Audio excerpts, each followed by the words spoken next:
ప్రభుత్వ స్థలాల ఆక్రమణ జరిగింది. ప్రభుత్వ స్థలాలను ఆక్రమించి కుంటల్ని, చెరువుల్ని, కాలువల్ని, శ్మశానాలను ఆక్రమించి రియల్ ఎస్టేట్ వ్యాపారం చేస్తున్నారని మేము ఆందోళన చేశాం. విచ్చలవిడిగా రుద్రకోట దగ్గర నుంచి నార్త్ ఆములూరు దాకా, జగనన్న లేఅవుట్ దాకా విచ్చలవిడిగా గ్రావెల్ యొక్క దోపిడీ జరుగుతోందని మేము ఆరోపణలు చేశాం. కానీ ఈనాటి ముఖ్యమంత్రిగా ఉన్నటువంటి చంద్రబాబు నాయుడు గారు ఆనాడు ప్రతిపక్ష నేతగా ఉండి ఈడకి కావలి 2 సందర్భాలు వచ్చినప్పుడు చాలా స్పష్టంగా ఆయన ఒక మాట చెప్పాడు. మేము ఈ విధ్వంస పాలన మీద ఒక సిట్టు దర్యాప్తు చేస్తాడని అన్నారు ఆయన. అట్లనే ఒక విజిలెన్స్ దర్యాప్తు చేస్తామని చెప్పారు. ప్రభుత్వ స్థలాల ఆక్రమణ, విధ్వంసం మీద, దాడుల మీద, జగనన్న లేఅవుట్లో ఆక్రమణల మీద, వీటన్నిటి మీద కూడా మేము ఒక సిట్టు దర్యాప్తు చేస్తా ఉన్నారు. మేమేం అడగల. ఆ రోజు ఆయనే ఇక్కడికి వచ్చినప్పుడు ఒక ప్రతిపక్ష హోదాలో ఆయన అడిగారు, మరి 2 సంవత్సరాల ఈ కాలంలో గత పాలనలో ప్రభుత్వ స్థలాల ఆక్రమణ మీద ఇప్పుడు ఏమైనా సిట్టు దర్యాప్తు ఏమైనా వేశారని మేము ఆయన అడుగుతూ ఉన్నాం. అలాగే ఆ రోజు నారా లోకేష్ ఆయన పాదయాత్ర చేస్తూ ఈనాటి మంత్రిగా ఉన్నటువంటి నారా లోకేష్ గారు హరిజనవాడకు వచ్చి అక్కడ ఒక రాజ్యాంగ ప్రతిని ఆయన అందుకున్నాడు. ఈ నియోజకవర్గంలో దుగ్గిరాల కరుణాకర్ లాంటి వ్యవహారాలు మరొకటి జరగవని చెప్పేసి ఆయన హామీ ఇచ్చాడు. ఆ రోజు అనేక మంది ఆందోళన చేశాం. కానీ ఈ 2 సంవత్సరాల్లో ఏం జరిగింది? అంతకు మించినటువంటి సంఘటనలు జరిగాయి.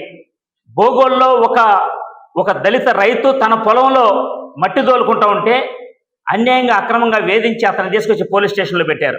మరొక వైపు బుడంగుంట ఎస్సీ కాలనీలో కరెంటు బిల్లు కట్టలేదనే ఒక నెపంతో 300 ఇండ్ల మీద అత్యంత దారుణంగా దాడులు చేసి 100-150 మంది దాడులు చేసి మీటర్లు ఎత్తకపోయారు, కరెంటు వైర్లు ఎత్తకపోయారు.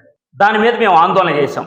ఇక్కడ ఉన్నటువంటి ఎమ్మెల్యే గారు మేము దళితుల పక్షపాతం, ఆ రోజు దుగ్గిరాల కరుణాకర్కి ఇట్లా జరిగింది, మేము వాటిని సహించమని చెప్పినటువంటి ఎమ్మెల్యే గారు ఒక 300 కరెంటు మీటర్లు దళిత వాడ మీద పడి దాడి చేసి ఎత్తుకుపోతే కనీసం వాళ్ళని పరామర్శించకపోగా కరెక్ట్గా 15 రోజుల తర్వాత అక్కడ ఉన్నటువంటి యువత మీద, నాతో సహా 8 మంది మీద కేసులు నమోదు చేయించారు.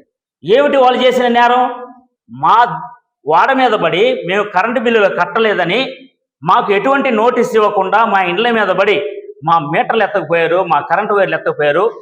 ఇది అన్యాయం, మేము అంధకారంలో బతుకుతున్నామని వాళ్ళు రోడ్డు మీద కూర్చుంటే అది నేరం అయ్యింది. ఈరోజు కేసులు నమోదు చేసి వేధిస్తూ ఉన్నారు. దీనికి కావాలి ఎమ్మెల్యే గారు సమాధానం చెప్పాలి.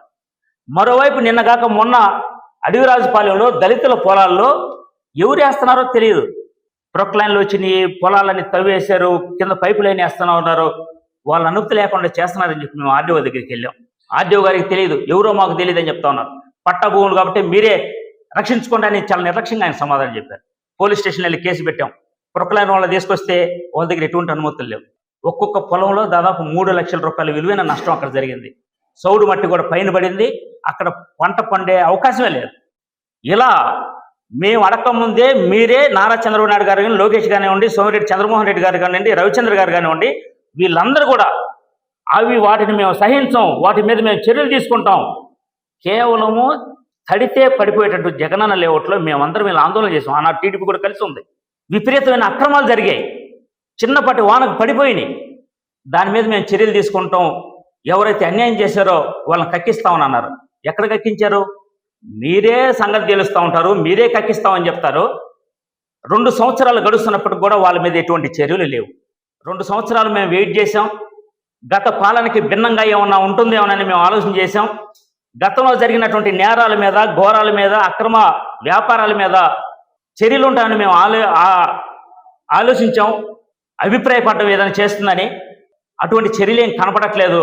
అందుకని నారా లోకేష్ దగ్గర నుంచి, చంద్రబాబు నాయుడు గారి దగ్గర నుంచి మీరు ఏదైతే సిట్టు దర్యాప్తు చేస్తాం, విజిలెన్స్ చేస్తాం, చిన్న బకాసుల నుంచి కక్కిస్తామని చెప్పేసినటువంటి మీరు ఈరోజు ఆ పని ఎందుకు చేయలేకపోయారని మేము ప్రశ్నిస్తా ఉన్నాం.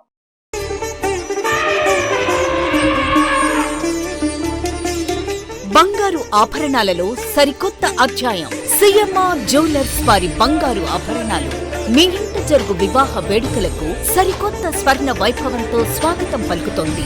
సిఎంఆర్ జ్యువెలర్స్, దేశం నలుమూలల నుండి సేకరించిన antique collections, temple collections, Natasha collections, peacock collections, వివాహ కలెక్షన్స్, విక్టోరియా కలెక్షన్స్, వేలాది రకాల కలెక్షన్స్. సిఎంఆర్ జ్యువెలర్స్ ప్రత్యేకత 916 హాల్మార్క్ బంగారు ఆభరణాలపై అతి తక్కువ తరుగు మజూరీ లేదు.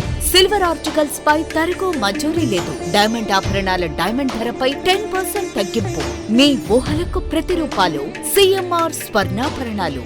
విచ్చేయండి CMR jewellery, Magunta layout, Nellore, CMR centre, Nellore మరియు trunk road, Nellore. Hi Nellore, please subscribe to N3 TV.